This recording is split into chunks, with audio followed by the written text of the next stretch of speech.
I'm a horse witch, and today I want to talk about how I, as a new beginning witch, work to build different rituals and spells and different workings. And that is, I think, is something that new witches struggle with. They do a lot of research, but they don't want to do something wrong. And that is pretty hard to do it wrong. As long as it feels intuitive and good, it's going to be right. So thank you for joining me today. As you can tell, I have a new background. My sister Allison helped bring this to fruition. And maybe one day I will go through all of the things I have put on the shelf behind me that have meaning. And Kody has just decided to wake up from a nap. I'm sorry if you can hear him. One of the first things I start to do is I don't do rituals for everything. I do rituals and spell jars and spells for things that are really important and things that I think I need help with on a mental level to kind of give myself an edge. So I'm going to use several examples. But one I'm currently building right now for myself is a practical magic type love spell. This isn't a love spell that I am going to do with a particular person in mind, but I am going to build it with attributes on a emotional, spiritual, mental, and physical level that I would like to look for in a potential partner. And one of the things to do that is I start researching love spells. And as a beginner witch, you can use books like this. This is a really simple little book. Literally the third chapter of this book is love spells. So obviously something very popular. And if you want to use something like this and just use the book, that is fantastic. If this really resonates with you and you find a cookie cutter recipe, a cookie cutter spells and recipes, they're kind of the same thing, and you want to use it, go right ahead. For me, I like something a little bit more personal. So books like this are a great resource. They're a great foundation. They're a great building block for something that you are going to want to do. And I will probably look at those later. One of the things when I was learning about correspondences, chestnuts were one of the things for love spells. So I actually have a chestnut tree in my yard, and they have these spiky little seed pods, and in the seed pods they have these chestnuts, and they're usually 1, 2, or 3. I found a pod that had 2, and I keep these in a little box for later. Because I felt like this was the perfect representation of what I wanted in a love spell. I wanted to find my other half in a pod type of thing. And that's something, I've had these for months now. Chestnuts start dropping around September, October. Around here, and so I've had them for a few months. It's February 2nd. Another thing that I start doing is looking at correspondences for the spell that I want to do, and I start looking at herbs specifically, and I start reading about the herbs.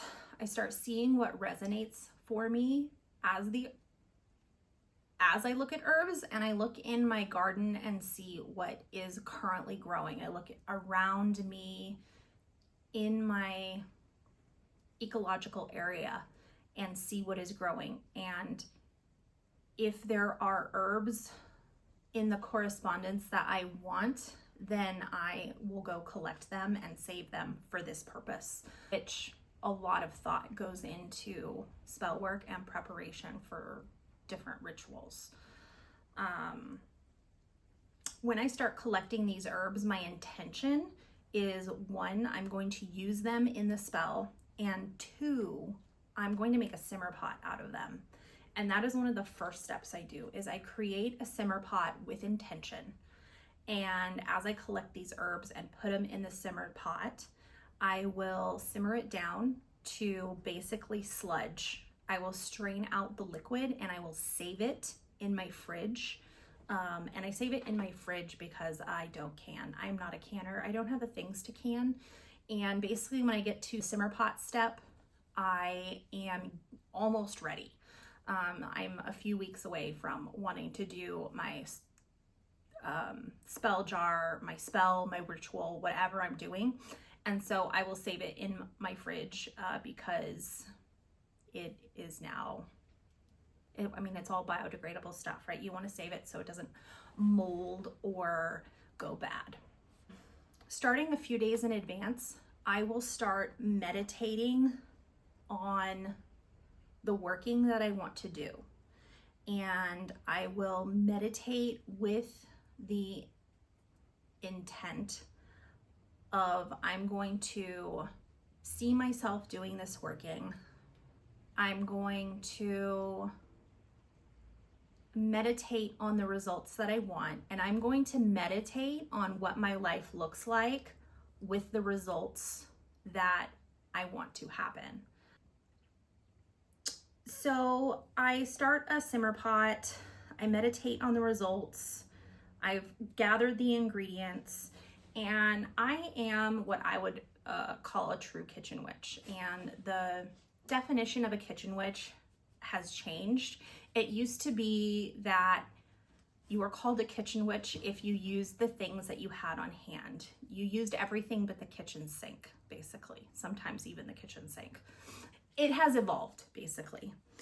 Now that I have my simmer pot that I've done, I've meditated, and I have my simmer pot remnants, what I'm going to do is do the working. And the first thing I'm going to do is I'm going to ground. And how I ground is, I imagine roots growing. My grounding and my centering ritual are kind of one and the same. I can ground without centering and I can center without grounding. That's not true. I can ground without centering, but my centering is part of my grounding.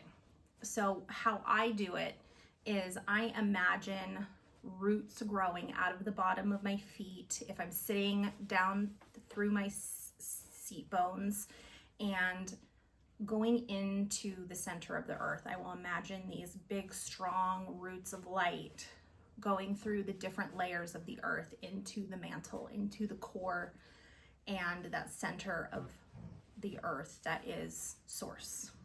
And I will imagine branches coming out of my body and growing tall and growing up into the sky, getting source energy that way as well. And in my mind, the two sources of energy have different tones. The source from the earth is more of like an incandescent white, while the source from the heavens is more of a white LED type of light. Now that I am centered, these two light sources will go through me as a conduit. The white, bright light from the heavens will travel through me into the center of the universe, where it is transmuted into that more incandescent light, and vice versa. As I'm doing this, I'll do another meditation. That is how I ground and center and do a final meditation before I start doing my working. I don't cast circles in my home. My home is warded and protected, and The only spirit I have in my home is Jake, which is saying a lot because I live near a cemetery. Anyway, no spirits in my house other than Jake. And if you've watched my other videos, I do have a short on my channel where you can see him. He likes to be in my videos. So if you see an orb or a trail, it's Jake, and he's here. He usually appears over my left shoulder, but that's not always the case. But if you see something, that's him. Say hi. And so once I ground and center and meditate again, I will put together my ritual. If that is a money bowl, I will charge with the energy of my grounding and centering all the ingredients and put it together. If it's a spell jar, same thing. And what I will do is that simmer pot residue, the liquid that I've saved, I will put it in jars. I will put a drop or two if I've made money rice and I've done a money simmer pot into the rice, and I will let it dry in there. One thing I did is I used that liquid and I soaked a saddle fitting business card for my saddle fitting business and put it in my money bowl. Another thing, I can use it to anoint candles as well. So it's a multi-step working that way. I will charge all my materials, I'll light my candle, I'll put it all together. And that's just how I do things. It may be different for you, and that's fine. These are things that I've put together intuitively, and it makes my working feel whole and complete for me. And I'm going to stress that again. This is for me. Your practice may look totally different, but this is how I put it together. And if you're new and looking for different ways on how to do things and how to start your own workings, that's how I started. I started pulling from different areas and different things. I'm not gonna lie, I've pulled from Instagram and TikTok memes. Some of it is crap. Some of it I was like, ooh, that is not a bad idea. And it depends on what I'm working with. Like, I'm still building this love spell in my mind and gathering ingredients, and it's not time to do it yet. Intuitively for me, I know that I still have to work on myself. I still have some things that I need to do on a personal basis before I can be the type of person for the partner that I want to attract, if that makes any sense at all. I think if you're just doing things to do them, you're going about it in the wrong way. And if you're not doing anything at all, you're frozen. And gaining information is great. But you're not gonna learn anything. You learn by doing. And you can read all the information you want, but if you're not putting it into practice, then it's meaningless. You can read the driver manual, you can read the handbook, you can read Idiot's Guide to Driving, but you're never gonna learn how to drive unless you get behind the wheel of a car. You're never gonna learn how to ride until you sit on a horse. And for me right now in my practice, I've sat on the horse, I'm trying to learn how to post. I feel unstable. I keep losing my balance. My muscles don't have that memory yet to be fluid. And I'm looking at other people who are posting flawlessly. They're sitting the trot, they're riding Grand Prix horses, jumping and dressage, and I want to be like them. But I know I'm never going to get there unless I practice, unless I flex those muscles, unless I get that muscle memory.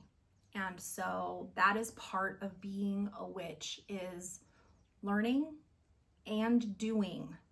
You have to do it. And I've been in this craft now full time since October. So that's 5 months. And that's a very short amount of time, but I've learned so much in a short amount of time. And I've done workings in that time period. And anyone who tells you you're too new to do workings shouldn't be telling you anything. So stop listening to them. You need to learn the fundamentals. And I'm going to use horses because it's a great analogy. You need to learn how to groom. Well, let's start from the basics.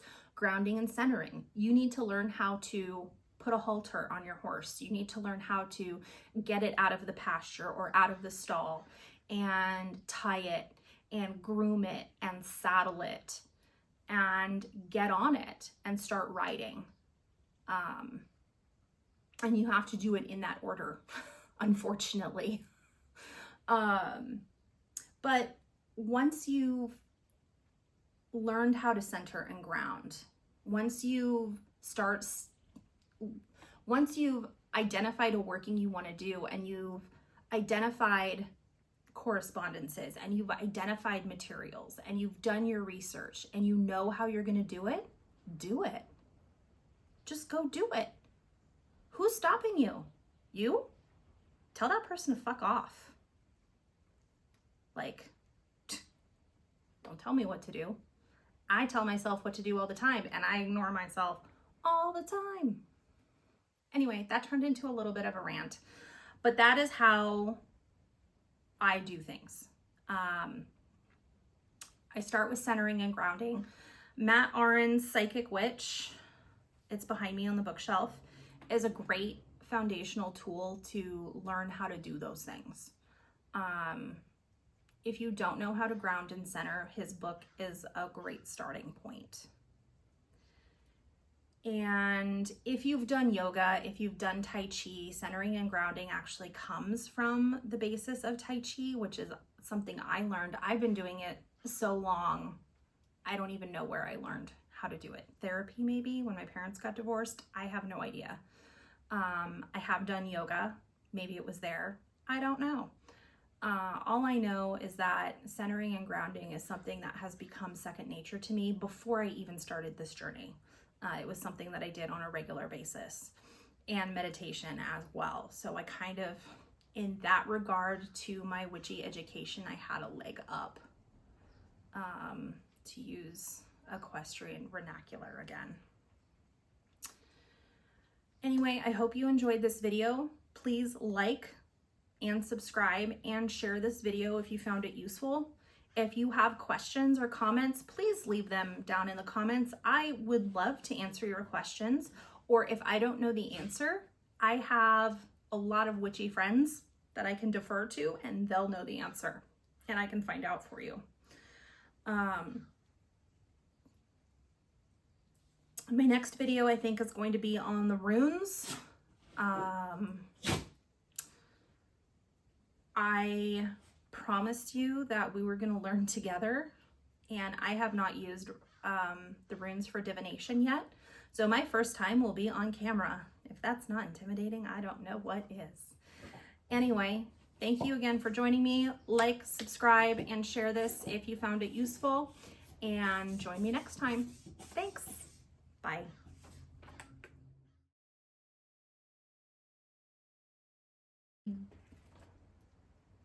Dove in. That's bad English.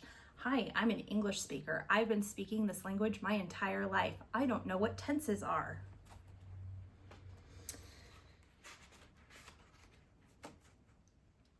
If I was prepared, I would have already pre-marked a page to show you, but I am not prepared. I am, and in my writing, a seat of the pantser. So I don't write scripts for my videos, and it is probably very apparent. Some people do, and they do a fantastic job. If I did that, I'd never do this. All right. Love spells, page 43.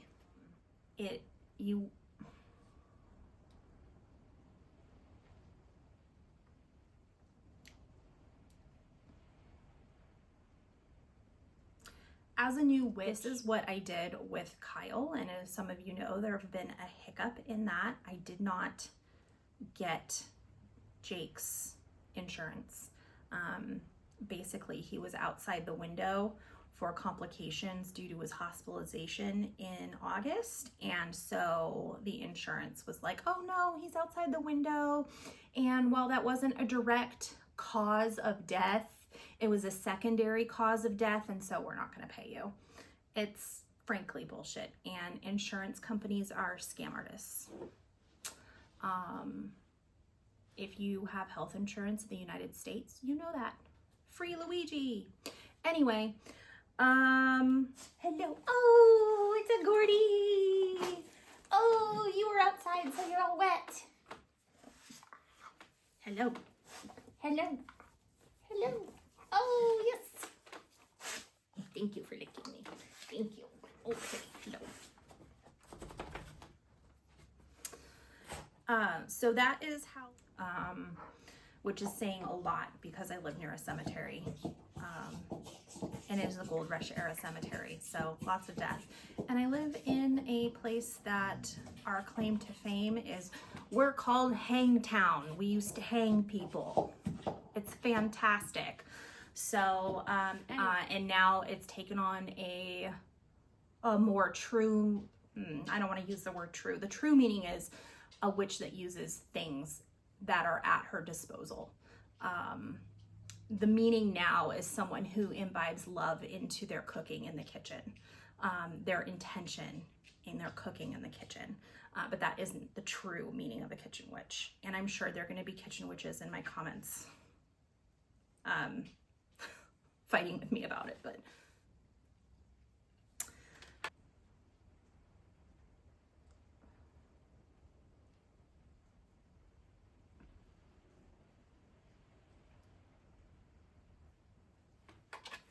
I have not filmed in a couple weeks, and I can really tell this is like somehow so much harder than normal. Yeah, so enjoy the blooper reel at the end. It's gonna be a banger. Later, Natalie.